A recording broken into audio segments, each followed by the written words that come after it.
Alright, what's good? My name is Max Wells. I'm at the first Grooverelly interview. This is I'm trying to think, this is my first on-camera interview, so this will be the first time that it's face-to-face answering some questions. Happy to be here, smoking some gas, you know. We going. I was born in Michigan. I was born in May of 1995, and then I moved to Indiana, probably when I was like 7 or 8, and I grew up in Indiana and Michigan, so I was going back and forth. I grew up around a lot of outdoorsy shit. I was always going camping. I was always I had a lake house when I was a kid too that my grandparents had way back in the day. So I was always fishing and fucking going tubing on a boat and shit like that. When I learned, I've always been really, really into music and just listening to it. I've always been really into every little tiny detail about it. And I always just was obsessed with the creation side of it. I didn't know much about it. There wasn't any music people in my family. I never went to studios as a kid or anything, but I always was just so obsessed with beats and how people would get on beats and people's different voices and shit like that. Once I was able to see that, oh, there's all these kids, there's this community of kids that are just making music. It doesn't have to be on some mainstream shit. They don't even have to, do anything extra. They're just making fucking music in their room and then putting it out. That just made me want to go even harder. It all was steps, you know what I'm saying? It started with me getting just really into it and then just doing it more. And then it just, at the end, just kind of consumed everything else. And, I started getting positive feedback. Things started happening positive, and I just kind of kept going with it, Musically, I always go back to Kid Cudi, just because when I started to get really into music, it was Lil Wayne and shit, and I got really into just Young Money and shit like that. So it was kind of the harder stuff, and it just was some rap shit, right? And then once I started getting into Kid Cudi a little bit more, I was okay, this is a black dude from Ohio that's talking about his feelings, and he's not really rapping, but he's not really singing. And it was the coolest fucking thing to me, just in so many different ways. And I kind of could almost relate to him, some of the shit that he said. And it was he was saying things that I didn't even know I had felt yet, you know what I'm saying? That was really impactful for me once I really got into his music. But another one is Early Logic, bro. People like to hate on the dude. People can have their opinions, but bro, his come up was the most inspirational thing that I've seen ever.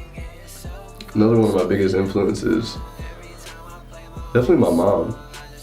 Definitely, just my family in general, especially my direct family who I'm really, really close with, and that kind of includes my grandparents too. But yeah, man, my family's been through a lot, and my mom is always has something positive to say about every situation. Always flipping shit in a positive way. Always encouraging positivity and always just shining light on the situation. And that shit, I definitely took it for granted when I was younger, but that shit is fucking awesome, bro. I'll have to say Forum Forest. I would have to say all the Midnight Society, that's Bambi, Kamiata, Original God, and every single one of them. That's why I have to say the whole Midnight Society, because it's all of them are fam. Trippy the Kid, of course. I guess he's Midnight Society too. Mia Gladstone obviously is fire. Who else can I say? Lund. I'll say Joan Flex too. That's my brother, so shout out to him. I have love for everybody, everyone doing it. I feel that's what's so unique about this community. Fall 17 was it was a project that I made while going through. I was going through a bunch of different stuff, from a relationship. There was relationship issues, but then it was me really realizing what I wanted to do, and that kind of was in a relationship stance, but also just in the fact of what I wanted to just how I wanted to carry myself moving forward, and that was really the first time that I was able to put really, really deep feelings. Everything obviously meant a ton to me, every song that I would make, but Fall 17 was one where there was a couple times when I was making the songs and I was wow, I didn't even write that, it literally was just there. It just came out, and it really allowed me to tap into an emotional side of my creativity that I hadn't really tapped into yet. And that's why I get happy when people talk about it, because it's like, it was different though too. And honestly, like, I feel like I had been putting out a lot of harder stuff before then, and I was rapping a ton more. Like, Fall 17 was the first time when I really started experimenting with being melodic and kind of slower paced stuff. So I feel like it took kind of some of my current listeners a little bit for a loop, but since then, like, I've been able to just tap into a different part, you know? I started to channel like a whole different side of creativity, and it was kind of like, it wasn't quite yet emotionally driven, it just was emotionally influenced, and I was really excited to be able to do that. So then there was a period of time where I was making a lot of like stuff that I wouldn't say necessarily was the same, but it was coming from the same place in my heart, you know what I'm saying? It was coming from the same creative space too. So I was kind of being experimental, and I would say honestly, that's probably been like the whole last year since I made Fall 17, was it just got really experimental. And because I was, like I said, I made that project, was able to get into this groove, and then I was like, yo, this feels really good. This is what I enjoy doing. And then Show Is Over was like just something that needed to happen. Like, it came about in a way that was very, very, very unexpected, just like with the production and being able to have the chance to work with Bobby Johnson. But at the end of the day, like, what I ended up singing on the beats, what I ended up writing to everything, and how I just made the music at the end of the day was very, like, it just kind of just all fell like exactly into place. Like, and like I said, it kind of was like the ending of a certain point, just like me reaching a couple different milestones, and that's like kind of like The Show Is Over. The name is pretty obvious of what it is, you know, and it kind of was just like me moving on with points of my life. And, you know, I had learned a lot about myself recently, and I had just kind of made some changes to my life, and Show Is Over is just like a recap of that. It's not a real pressure. Like, we can't sit here and as artists beat ourselves up, because that's what we do. We're making music not only for ourselves, but because we want to put it out into the world too, you know? But there's always going to be a pressure there, just because it's like, it's something that means a lot. Like, I'm not going to put a song out that, even if it may not be my favorite, I'm not going to put a song out that doesn't mean the fucking world to me, you know? So, because sometimes reactions are so accessible and instant gratification is such a thing at points, when you don't get that, it kind of just makes you question shit. But you can't let that win though, you know? It's like I said, shit's always going to be there, but it just cannot be it can't be the leader, you know? You just have to kind of push it to the back, because like I said, it's not even real. Drugs don't play a role in my creativity. I don't do drugs, I just smoke weed.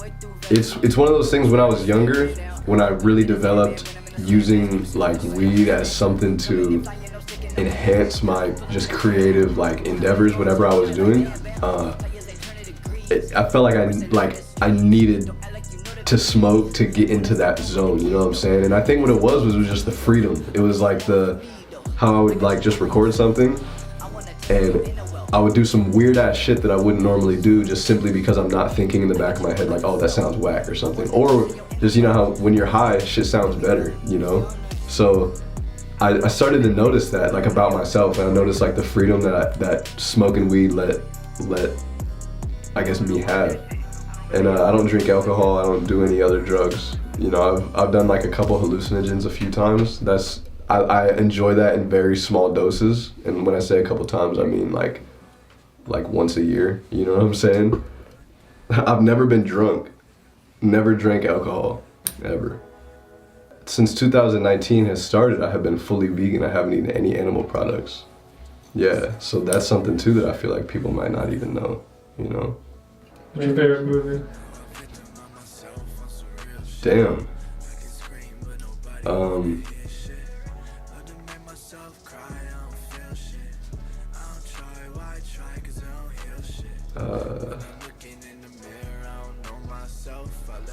Alright, so my favorite like stupid movie is Pineapple Express.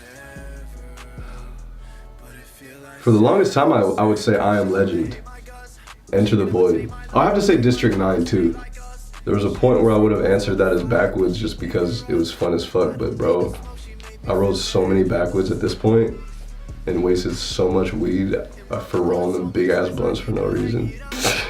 That like I can't even say them, bro. I'll probably just say backwoods or just like a regular paper, as long as it's not a raw paper. I hate how those roll. Yeah, you know, I've been putting a lot of singles out, and I like doing that just because it's already there. You know what I'm saying? It's easy to consume, you know. But I don't know, bro. I'm always working on so much shit that it's kind of hard, like, to decide necessarily what's next. Obviously, like, I have things in the making or things in the works that I'm working on, like solidified big projects and stuff like that. But I'm not at a point in the process of that to where I want to be like, oh yeah, I'm about to drop an album right now. You know what I'm saying? It's like I'm just always working, and I'm continuing to develop too. It's like, you know, I've been making music for a really long time, but it's been a process for me though. You know, I learn more about myself with every fucking song that I write. You know, the whole process is just it's learning for me, and I try to soak it in as much as I can. So, you know, next is whatever you see me doing, I guess. You know what I'm saying? Like I'm always gonna continue to put the best shit out that I can, and the most of it as possible. I'm Max Wells. We in Pinkbox Studios with me and Gladstone and Grooverelly. Change the world, drink more water, and love your neighbors, alright?